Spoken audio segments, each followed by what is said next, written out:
할렐루야. 주님의 이름으로 인사드립니다. 계속되는 폭염 가운데 사랑하는 성도 여러분 잘 지내고 계십니까? 습도가 높은 관계로 건강에 각별히 유의하시고 특별히 식중독의 예방에 잘 점검을 하셔서 건강한 한 주간 보낼 수 있기를 간절히 기도합니다. 우리는 지난 주간에 계속해서 하나님 아들의 혼인잔치라고 하는 그러한 제목을 가지고 마태복음 22장 말씀의 내용을 가지고 말씀을 나누었습니다. 태초에 하나님이 천지를 창조하시니라 그랬습니다. 창세기 1장 1절에 이것이 모든 인류의 모든 세계의 시작을 하나님께서 전능하신 하나님께서 하셨다 하는 그런 선포입니다. 그래서 하나님께서 모든 만물을 만드시고 난 다음에 가장 마지막에 사람을 만드셨습니다. 사람을 왜 가장 마지막에 만들었을까? 여러분 이런 생각을 해 보셨나요? 저는 한 번씩 그런 생각을 해 봤습니다. 그런데 하나님이 왜 사람을 가장 나중에 만들었느냐?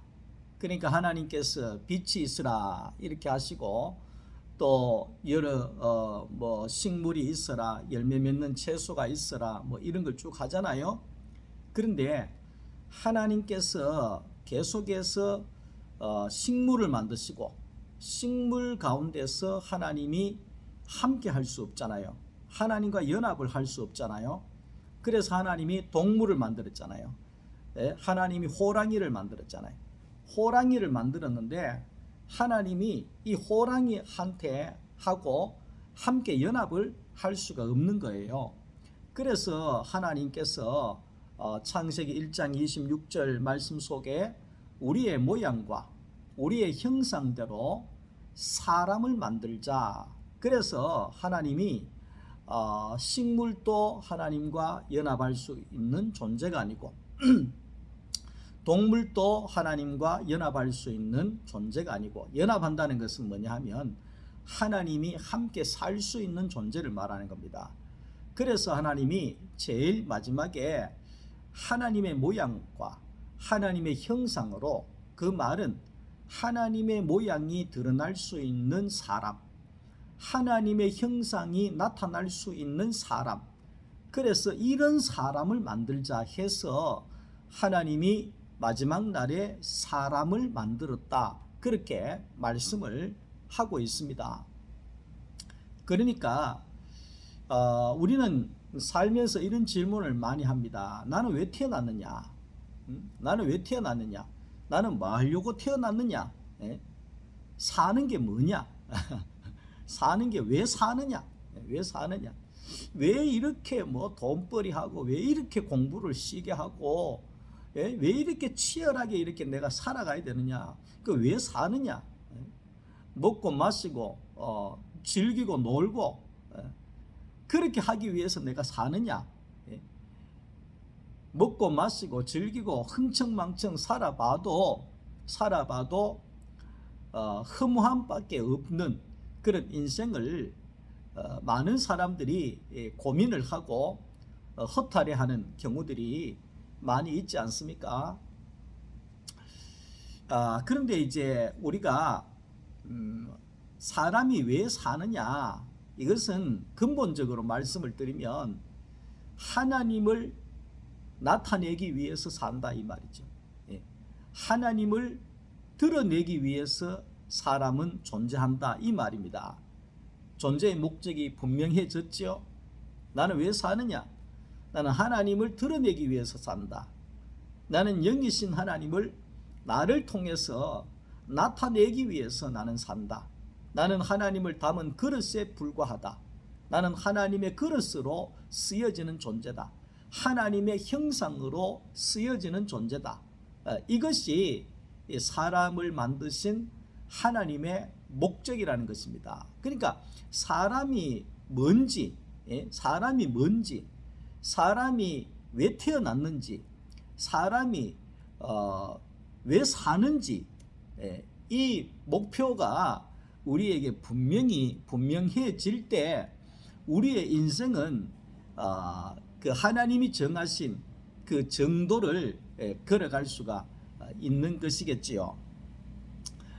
하나님은 사람과의 연합을 기뻐하십니다. 그러니까 우리가 있잖아요. 식물도 제가 전에도 말씀드렸지만 식물도 있잖아요. 제가 군위 쪽에 목회할 때 은행나무가 그렇게 웅장하게 큰 나무가 교회 앞에 세 그루가 있었어요. 그런데 원래는 은행을 많이 주어가지고 은행으로 좀 이렇게 몸을 좀 보호해야 되겠다 이런 생각을 하고 가을에 노란 은행잎이 떨어질 때 바구니를 들고 은행을 주스러 교회 마당 밑에 내려갔더니만 은행이 하나도 없는 거예요. 은행이 하나도 없는 거예요. 그래서 제가 이 무슨 은행 나무가 이런 나무가 있나, 병 들었는 것도 아닌데 예수님께서 무화과 잎이 무성한 그 나무 밑에 가셔서 무화과를 찾았을 때 열매가 없었던 것처럼 열매가 하나도 없는 거예요. 그래서 이상하다 그러면서 주일날 장로님한테 물었죠. 장로님, 저 은행에 나무는 저렇게 큰데 왜 열매가 없습니까? 이랬더니 아이고 목사님요, 그 은행 나무는 순놈이라서 그렇습니다. 그러니까 무슨 이야기를 하느냐 하면 암놈이라서 그렇다 하는 거더라고요. 암놈. 그러니까 이 은행나무도 미안한 표현입니다. 순놈이 있어야지 은행나무가 암놈도 있다는 거예요. 그러니까 우리는 은행나무가 이걸 쉽게 설명하니까 암놈이 있고 순놈이 있고 이런 생각을 전혀 못 하잖아요. 은행나무는 은행나무에서 그냥 나오는 줄만 아는데 이게 아니라는 거예요. 그러니까 플러스라고 하는 은행나무에 이 꽃가루인지 뭔가 이렇게 날라와 가지고 마이너스라고 하는 이 은행나무에 뭔가 이렇게 접촉이 돼서 뭔가 모르게 이렇게 연합이 되어야지만이 열매가 나온다는 거예요. 열매가 나온다는 거예요. 짐승들도 다 그 연합을 하잖아요. 짐승들이 그렇게 사나운 호랑이나 사자들도 꼭 그 암사자를 찾아서 치열하게 암사자를 거느리기 위해서 그 피 튀기는 그런 싸움을 하잖아요. 그리고 모든 이 동물들이 이 짝짓기라 그러잖아요. 짝짓기를 하는데 그렇게 목숨을 걸잖아요. 그것을 우리가 보면서 우리가 뭘 느껴야 되느냐면 사람도 남자와 여자가 한 몸이 될지니 그러니까 연합이 되어지는 것을 하나님이 만들어 뒀잖아요. 우리가 이것을 보면 뭘 알아야 되느냐 하면 남자와 여자의 짝짓기만 생각을 하면 안 된다 이 말입니다. 암놈과 순놈의 짝짓기만 생각을 하면 안 된다는 거예요.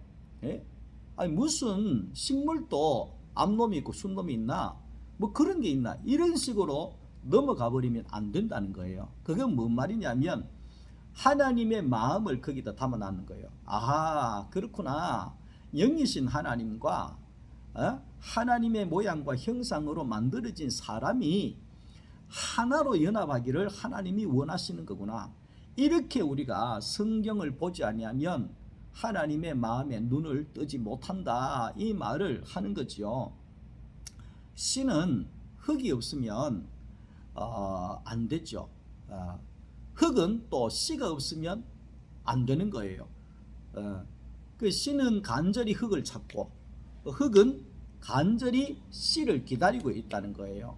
그러니까 씨는 하나님이고 흙은 사람이라는 거예요. 그래서 이 물고기가 물을 찾듯이 하나님도 씨가 되시는 하나님도 땅인 흙인 사람을 그렇게 찾고 있다는 거예요. 왜 찾겠습니까? 씨가 떨어져서 자기 자신의 형상이 나오기 위해서 누구를 통해서 사람을 통해서 그렇기 때문에 하나님께서 한 생명이 천하보다도 귀하다 이 말씀을 기록한 이유가 바로 그겁니다. 그 말은 사람 하나하고 이 지구 땅 전체하고 안 바꾼다 이런 뜻입니다. 안 바꾼다 그 말입니다. 이 세상 다 주어도 사람 하나하고 안 바꾼다 이 말입니다. 그 말은 뭐겠어요? 이 세상 다 있어도 하나님이 드러날 자리가 없는 거예요. 근데 한 사람만 있으면 하나님이 드러나고 나타날 그런 일들이 있게 되어지는 거죠. 그래서 선악과를 먹고 타락한 아담의 후손들에게서 하나님이 드러날 수가 없는 거예요. 창세기 1장 2절에 하나님의 씨는 땅이 공허하고 혼돈하고 흑암이 깊음 위에 있기 때문에 하나님의 씨는 수면 위에 운행하셨다. 이 말은 하나님이 앉으실 만한 그런 자리가 없었다는 거예요. 그러니까 선악과를 먹고 난 죄가 가득한 사람들 가운데 하나님이 앉으실 만한 들어올 수 있는 사람이 없다는 거예요. 그래서 의인은 없나니 아무도 없다 그랬잖아요. 그 말을 이야기하는 겁니다. 하나님을 담을 수 있는 사람이 아무도 없다는 거예요. 그래서 하나님의 아들 예수가 이 땅에 오셨죠. 왜? 하나님이 드러나려고, 하나님이 나타나려고. 다윗 성전을 짓고 솔로몬 성전을 짓고 아무리 예루살렘 성전을 금으로 휘치장을 하고 해도 제사장들이 타락해 버리니까 사람이 타락해 버리니까 거기에 하나님이 들어갈 수도 없고 나타날 수도 없는 거예요. 그래서 하나님은 새로운 세계를 시작을 하셨는데 마태복음 1장 1절에 아브라함과 다윗의 자손 예수 그리스도의 세계가 시작이 되어진다. 그래서 예수 그리스도의 시작을 통해서 하나님이 드러날 수 있는 한 사람, 그게 바로 그 아들 예수라는 겁니다. 그래서 마태복음 3장 17절에 이는 내 사랑하는 아들이요 내 기뻐하는 자라. 그러니까 하나님을 드러낼 수 있는 사람은 아들밖에 없다 그 말이죠. 우리가 아들이 되어져야지만이 아버지를 드러낼 수 있다 그 말이죠. 아버지를. 그러니까 예수님은 하나님의 아들로 왔잖아요. 아들로 왔기 때문에 아버지를 드러내는 거예요. 제가 이번 주간에 우리 이모님이 계시는데 벌써 80 중반인가 하여튼 연세가 많습니다. 근데 우리 이모님이 이 아들아 내가 죽기 전에 우리 언니 산소에 한번 가봐야 된대. 언제 한번 좀 데려다 가지고 좀 가재 뭐 그러면서 이 부탁을 하더라고요. 그러니까 이제 우리 어머니 산소에 그렇게 가보고 싶대요. 죽기 전에 한번 가보고 싶대요. 그래서 시간을 내서 그 이모님을 모시고 어머니 산소에 갔다가 돌아왔는 경우가 있습니다. 그런데 그 이모를 보고 너무 놀랐습니다. 너무 깜짝 놀랐어요. 얼마나 놀랐는지. 왜냐하면 우리 엄마하고 똑같아요. 우리 엄마하고 얼굴이 똑같아요. 말하는 것도 똑같고 웃는 것도 똑같고 행동하는 것도 똑같고 마음도 똑같아요. 우리 이모가 된장까지도 단지 열어가지고 된장까지도 다 퍼가주더라고.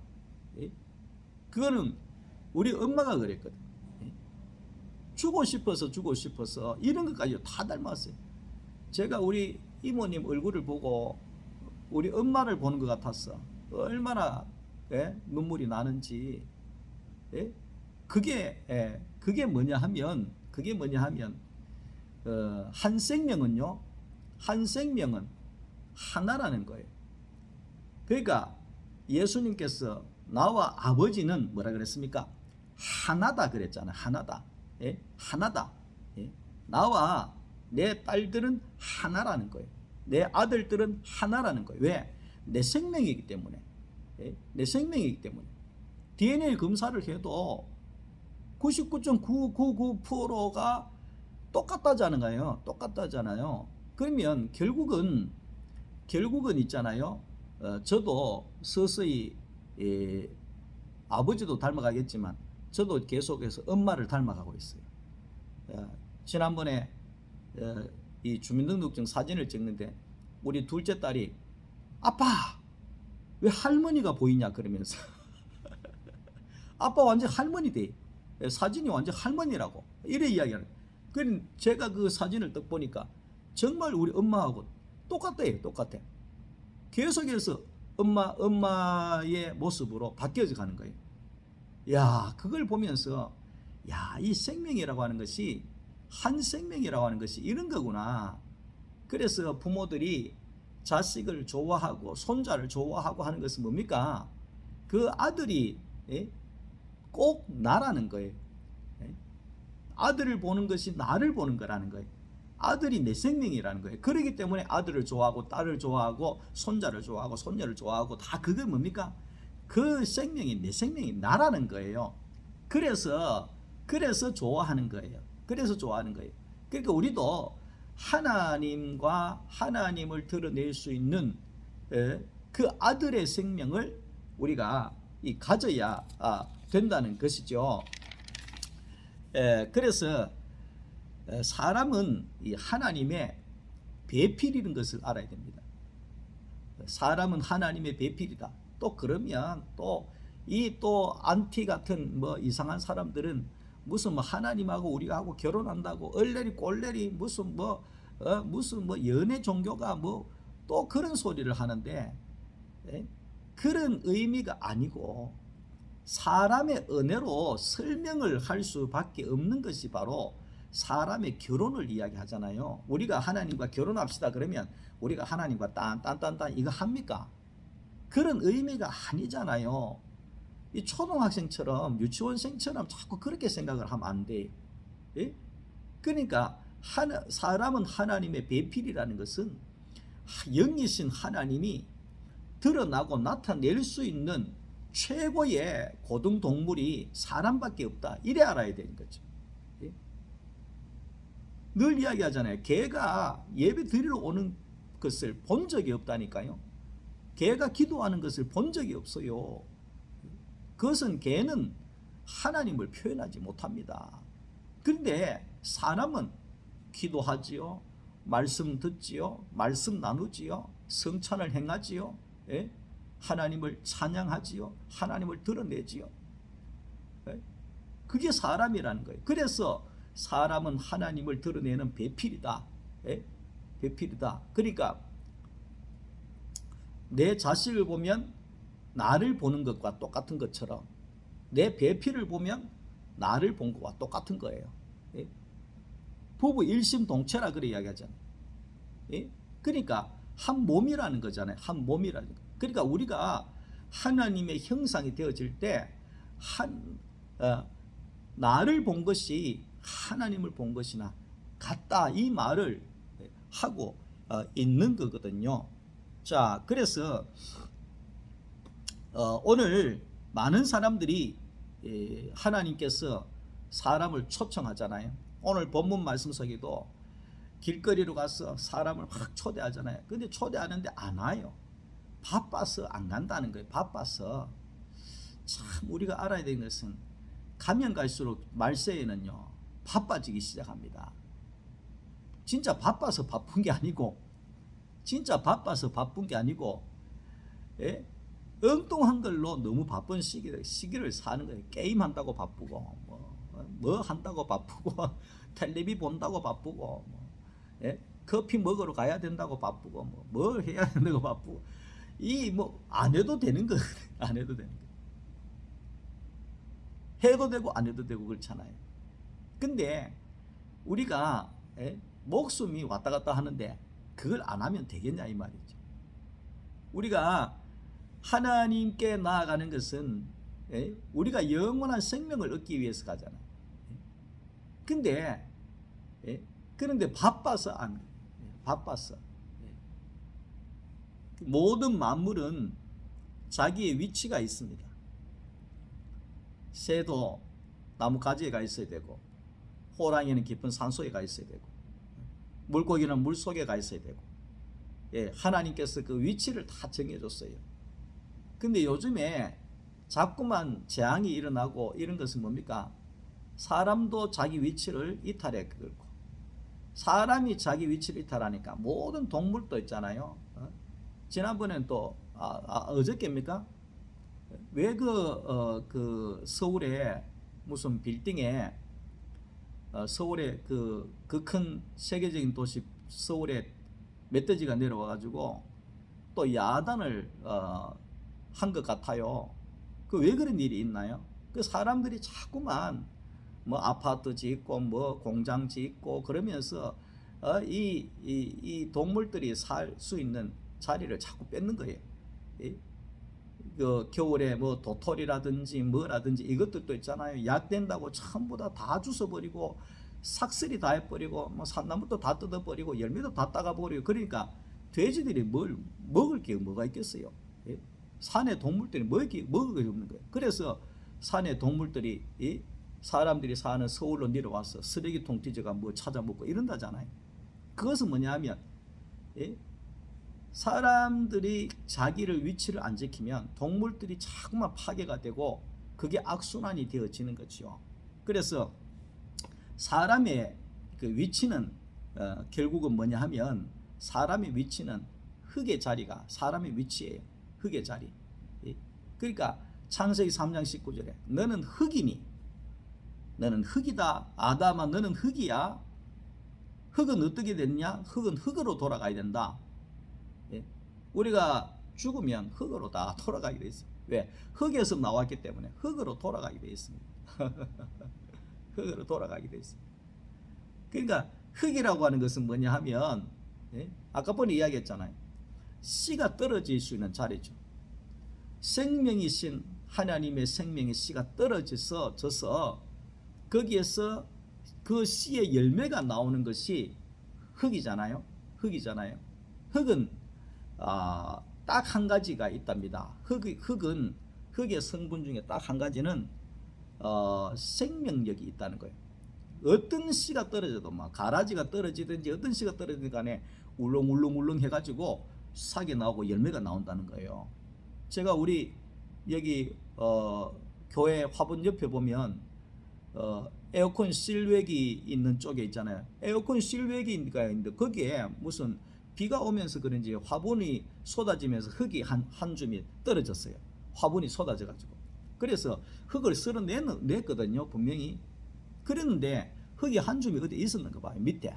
근데 거기에서 꽃이 있잖아요. 싹이 나왔어요.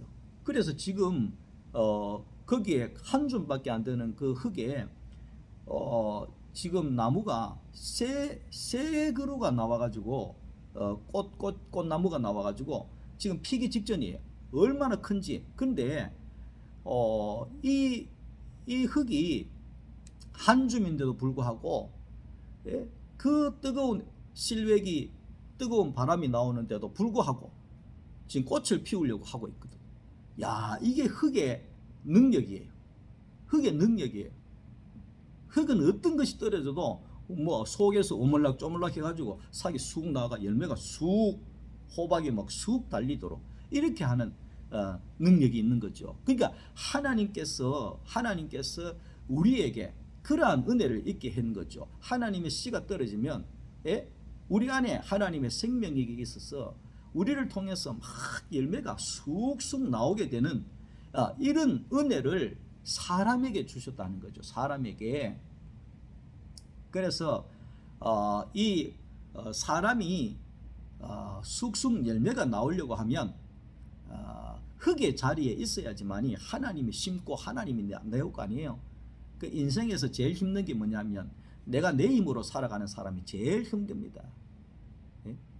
내가 내 힘으로 살아야 되겠다. 내 힘으로 성공해야 되겠다. 아무 사람 믿을 사람 없다. 내 힘으로 해. 이런 사람들이 제일 힘듭니다.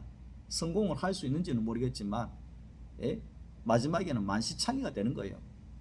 돈은 많이 벌었는지 모르지만 그 마음은 만신창이가 되는 거예요. 그래서 속 사람이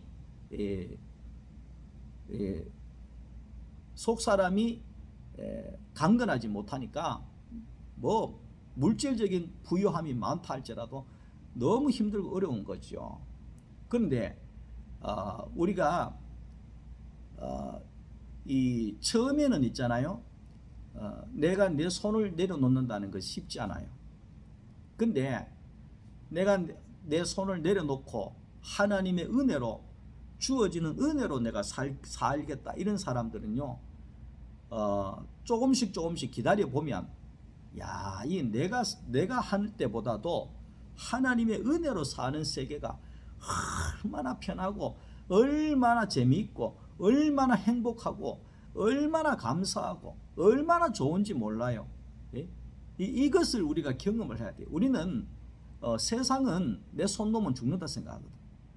극한다고 해가지고 우리가 뭐 일도 하지 말고 뭐 공부도 하지 말고 아무것도 하지 말고 그런 소리가 아닙니다. 내가 하나님의 앞에 살아갈 때 어떤 환경, 어떤 일들이 주어진다고 할지라도 그것을 하나님의 은혜로 받아들이고 내가 나아갈 때 하나님께서는 합력하여 그것을 복이 되게 하는 그 세계로 하나님이 이끌어 가신다. 이 말을 하고 있는 겁니다. 사람이 나는 못 살겠다. 난 죽겠다. 내 인생이 왜 이런지 모르겠다. 이것은 뭐냐면 자기의 위치를 이탈해 있기 때문입니다. 다시 말하면 자기의 위치는 뭡니까? 하나님이 심어서 하나님이 나오게 하는 그 은혜의 자리, 그 은혜의 자리, 십자가의 자리에 있지 않기 때문에 사람은 자기로 살려고 하면 인생 안 힘든 사람이 어디 있겠습니까? 지치지 않은 사람이 어디 있겠습니까? 병 안 날린 사람이 어디 있겠습니까? 너무나 힘들고 어려운 시대가 되어질 수밖에 없는 거지요. 그래서 우리는 하나님과 사람의 연합을 위하여서 사람은 하나님의 배필로 지어졌다. 우리가 어디에서 우리가 예수님과 연합을 할 수 있는가? 갈릴리 바닷가에 물 위로 걸어가신 예수님과 하나 될 수 있느냐?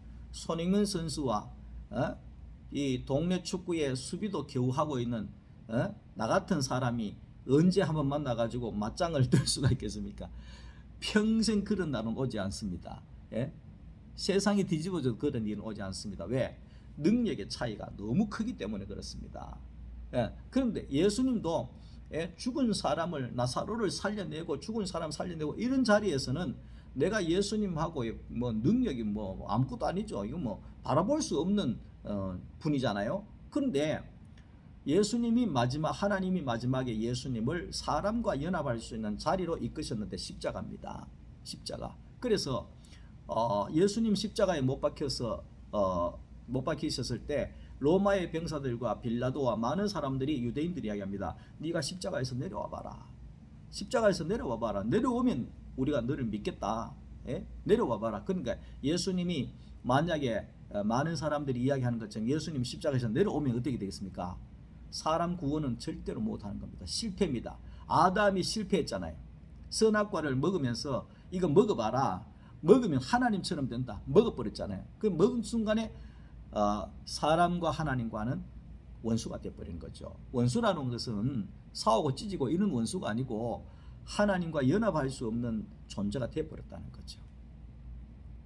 그러니까 예수님께서 십자가에 내려와 봐라. 오이야 내려갈게. 내려와가지고 막 휩쓸어 버리고 나 욕하고 막 이 손가락질하고 하는 그런 배신하는 것들 막 확 다 죽여버리고 그냥 십자가에 올라갔다. 그럴 수도 없잖아요. 그 예수님은 마리아의 몸에서 사람으로 오셨잖아요. 사람으로. 그 말은 예수님은 사람의 원래의 모습을 보여주시기 위해서 원래의 사람으로 이 땅에 왔다는 거예요. 사람이 요렇다는 거예요. 사람은 요렇다는 거예요. 사람은 하나님을 드러내고 하나님을 나타내고 하나님의 아들이 되고 하나님이 사랑받는 자가 되고 이것이 사람이다. 이것이 사람이다. 이것을 보여준 것이 예수님이라는 거예요. 하나님의 아들 사람 예수. 그래서 예수님께서 십자가에 내려올 수 없는 그 자리에 있었잖아요. 사람이기 때문에 내려가지를 못합니다. 내려가면 우리의 구원이 없어요. 제2의 아담이신 예수도 실패예요. 인간 구원의 실패라는 거예요. 예? 근데 그러니까 원수들이 내려와 봐라 계속해서 막 내려오면 믿을게, 내려오면 우리가 막 유대인들이 다 믿을게, 로마 사람들이 다 믿을게. 얼마나 예수님 유혹을 받았겠어요. 최고의 유혹을 받은 거지요. 내려와 봐라.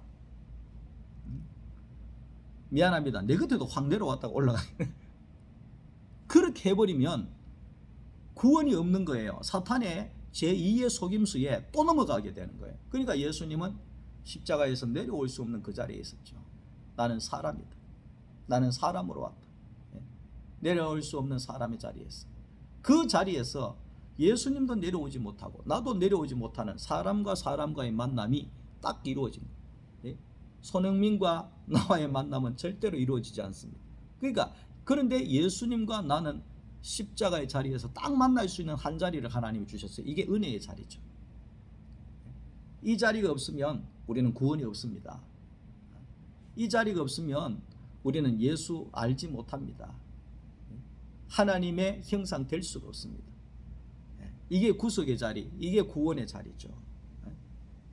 사도 바울이 빌립보서 1장 2절 20절 말씀 속에 살든지 죽든지 내 몸에서 그리스도가 존귀하게 되어지기를 원하노라. 사도 바울은 살아서 그리스도를 내 몸을 통해서 그리스도가 존귀하게, 이 말은 그리스도가 나는 존귀한 사람으로 살았습니다. 죽어서도 그리스도가 드러나는 존재로 살았습니다. 사나 죽으나 나는 주의 것이구나. 사도 바울이 그랬지 않습니까? 이것이 사람의 목적입니다. 존재의 목적입니다. 우리가 사람이 존재의 목적을 분명하게 하면, 자기의 위치를 분명하게 지키면 말할 수 없는 하늘의 기쁨과 모든 영광이, 존귀함이 우리에게 주어지는 것입니다. 이런 천국의 세계, 예수 그리스도 세계 안에서 자유함을 누리고 영원한 안식을 누리고 영원한 복을 누리시는 우리 소망교회 모든 성도들이 되어질 수 있기를 간절히 축복합니다. 오늘 하루도 또 평안한 시간들 되시고 하나님께서 여러분들과 함께 하시기를 기도합니다. 사랑합니다. 감사합니다.